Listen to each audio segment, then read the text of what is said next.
దేవుని పరిశుద్ధ నామానికి మహిమ ఘనత ప్రభావం కలుగును గాక. ప్రియమైన మెస్సే ప్రార్థన మందిర సంగమ ఆత్మీయ సహోదరి సహోదరులారా, ప్రభు పేట మీ అందరికీ నా ప్రేమ వందనాలు తెలియజేసుకుంటున్నాను. రండి, ప్రభు ఇచ్చినటువంటి దైవ దర్శనము, దేవుని యొక్క అరణ్యోదయ దర్శనం వాక్యం కొరకు మనము ప్రభు యొద్ద కనపడదాం. ఇర్మియా గ్రంథము 31 అధ్యాయము 3వ వచనము ప్రభు మనకి ఇచ్చిన వాగ్దానము. ఇర్మియా గ్రంథం 31 అధ్యాయము 3వ వచనము. చాలా కాలం క్రిందట యెహోవా నాకు ప్రత్యక్షమై ఇట్లా నేను శాశ్వతమైన ప్రేమతో నేను నిన్ను ప్రేమించుచున్నాను గనుక విడువక నీడల కృప చూపుచున్నాను. ఆమేన్. దేవుడు మనకిచ్చినటువంటి వాగ్దానం ఇది.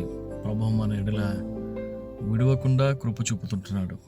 కృప అనేటువంటి మాటకి చాలామందికి అర్థం అంతగా తెలియడం లేదు. ఎందుకంటే ఏ యోగ్యత లేనటువంటి, ఏ అర్హత లేనటువంటి, ఎలాంటి మంచి లేకుంటే ఎలాంటి అసలు ఆ వ్యక్తి దానికి అర్హుడు కాదు. ఆ వ్యక్తి అది పొందుకోవడానికి కానీ, అది తీసుకోవడానికి కానీ, అది కలిగి ఉండడానికి కానీ ఎలాంటి అర్హత లేనటువంటి వ్యక్తికి మనము అర్హత కలిగినటువంటి వారికంటే అధికంగా ప్రేమించి ఏదైతే మనం చేస్తామో దాన్ని మన కృప అంటాం. చెప్పాలంటే ఒక వ్యక్తి ఇంట్లోకి దొంగతనం చేయడానికి వచ్చాడు.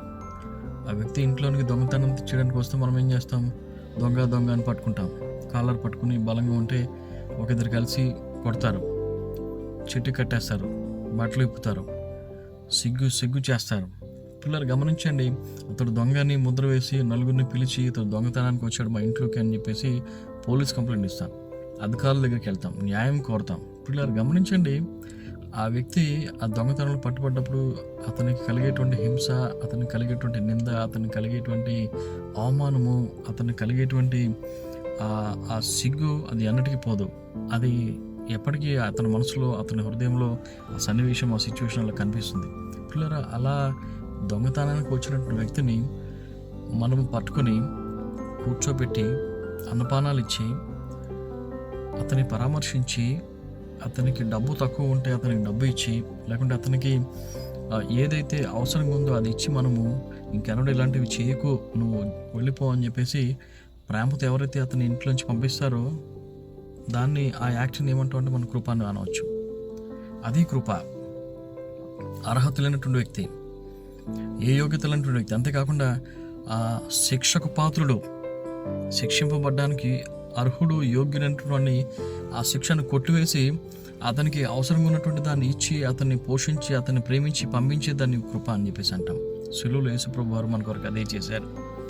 మనం పొందాల్సినటువంటి శిక్షను ఆయన పొంది, మనం అనుభవించాల్సినటువంటి బాధను, శ్రమను ఆయన పొంది, మనం అనుభవించాల్సినటువంటి మరణాన్ని ఆయనే మరణించి, ఆయన మరణాన్ని ఆహ్వానించి మనకి నిత్య జీవాన్ని ప్రభు వారు ఇచ్చారు. ఈ ఉదయకాల సమయంలో ప్రభు అంటున్నాడు, శాశ్వతమైన ప్రేమతో నేను ప్రేమిస్తున్నాను.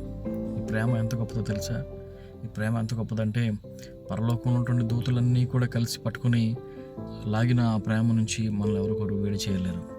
ఈ లోకంలో ఏ శక్తి, ఏది కూడా ఆ ప్రేమ నుంచి మనల్ని వేరు చేయదు. ఆయన ప్రేమ ఎంత లోతైందో, ఎంత ఎత్తైందో, ఎంత గొప్పదో అది ఎవరు వర్ణించలేరని చెప్పేసి వాక్యం సెలవిస్తుంది. ఆ ప్రేమ అంత గొప్ప ప్రేమ.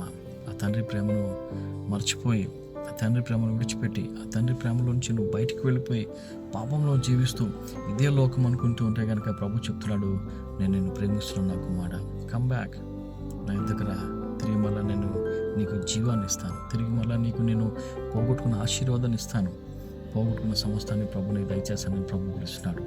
ఆ ప్రభు యొక్క కృప మీకు తోడేండును గాక. God bless you.